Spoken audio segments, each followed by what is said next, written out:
Mr. President, hindi pwedeng sisihin na nagkulang tayo sa pagbibigay sa kanila. Kasi nga ang daming ang pera na nandyan. Hindi nila pinamimigay ang pera dun sa mga nangangailangan at tinuturuan din natin sila ng leksyon.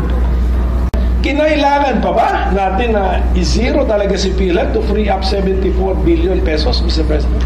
I know, Mr. President, that's also the question of many. And I've thought about this long and hard. And there's no denying that PhilHealth has a savings amount of 600 billion, Mr. President. And that's also the reason why initially the administration thought of it as a way also to augment certain short fundings that we had, for example, for health workers, etc. Hindi natin maintindihan ba't hindi nila ginagamit yung pera na nandun na meron sila na nakaimbak sa isang, ewan ko kung anong klaseng account yan, savings account, na ang kinikita ay mas mababa pa kesa sa inflation. Mr. President, hindi pwedeng sisihin na nagkulang tayo sa pagbibigay sa kanila. Kasi nga ang daming ang pera na nandyan. Hindi nila pinamimigay ang pera dun sa mga nangangailangan at tinuturuan din natin sila ng leksyon. Kung bigay ka ng bigay, nandun lang yung pera, hindi naman nagagamit. Paano naman yung mga ibang programa rin ng gobyerno na nangangailangan din ng funding? Yun nga yung sinasabi ko, pag meron kang, syempre, di ba, sinasabi natin, 5 yung anak mo, lahat yan kailangan pantay-pantay na mabigyan mo. Totoo yun. Pero sa lahat sa kanila, tinitignan mo rin kung sino may pangangailangan at sino naman ang may kakayanan na itayo rin ang kanyang sarili. Yun din ang sinasabi natin, it's a leadership problem also in PhilHealth and it's a disbursement problem. Gaya nga ng sinabi ni Senator Cynthia, ang problema din sa PhilHealth, hindi na natin alam kung ano ba talaga yung mga benepisyo natin. Wala tayong card na nagsasabi hanggang dito o ganyan ang may bibigay sa'yo. Ang tagal-tagal ng approval minsan. Hindi alam ng ating mga kababayan kung paano sila comply dun sa mga requirements. So ito yung mga nagiging issue.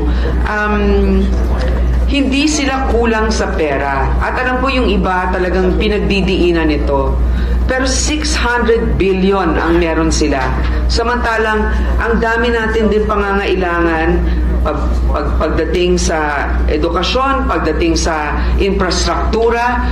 Alam mo, maganda talagang magbigay ng social protection, wealth transfer. Importante yan. Pero kailangan din natin ng wealth generating initiatives kasi hindi natin mapopondohan ang mga ibang bagay na magbibigay ng suporta sa ating mga kababayan kung ang gobyerno ay walang programa na magpapalago ng ating ekonomiya. I'm reminded of the saying that health is wealth. But I don't think, Mr. President, that we can use funds meant for health so that we will justify this, that we will generate wealth for the nation. Mr. President, the budget of the DOH has increased from last year. So it may not have been an item, for example, in particular for PhilHealth. Pero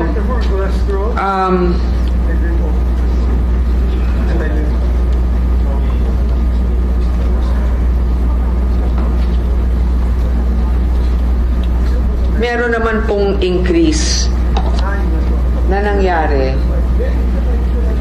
dito sa DOH from 241,602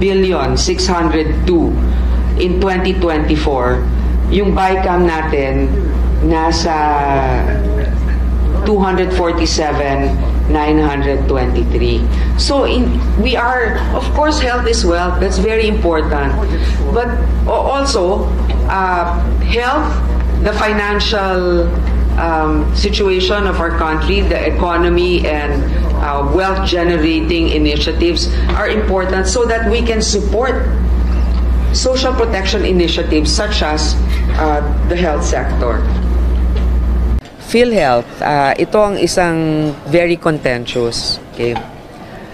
nakita natin na ang PhilHealth, yung subsidiya na ibinibigay ng gobyerno, na hindi man lang nila nagagamit. Okay? Ang PhilHealth ngayon, kung hindi ako nagkakamali, merong 600 billion na reserve funds.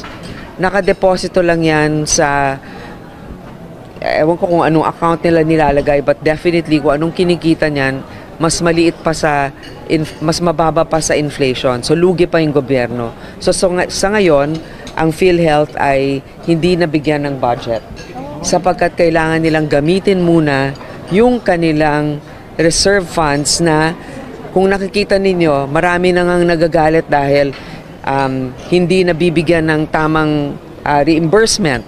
Hindi mabilis ang pagka-reimburse. Kung nakikita naman natin na ganong karami yung pera nila, kailangan gamitin nila yon dahil nasasayang lang. Anong ginagawa ba't nila iniimbak lang doon? Hindi nila ginagamit. So, doon sa mga sektor na talagang walang pondo, doon natin nilagay yung mga sobra naman sa iba na alam natin hindi nila kailangan. Sapagkat later on, di ba nakita na natin yung desisyon ng Supreme Court, sinabi nila hindi pwedeng, pag naibigay na sa kanila, hindi pwedeng ilipat kahit na merong mga crisis situation or pangangailangan sa ibang sektor. Okay. Subsidy wala? Zero ba? Zero budget. Hindi naman sila zero kasi meron silang pang-operating cost. Okay? So, yun yung sinasabi ko. Pero yung allotment na ibibigay sa kanila ngayon ay nilagay natin doon sa mga departamento na mas nangangailangan. Okay? Hindi na binigay. Program daw po nakalahati. Yung unprogrammed funds nakalahati. Oo, yung unprogrammed funds natin, hindi katulad ng dati na maraming nalagay sa unprogrammed, ngayon mas mababa na. Ano special provision dun sa pagbabalik ng Transfer. GOCCs?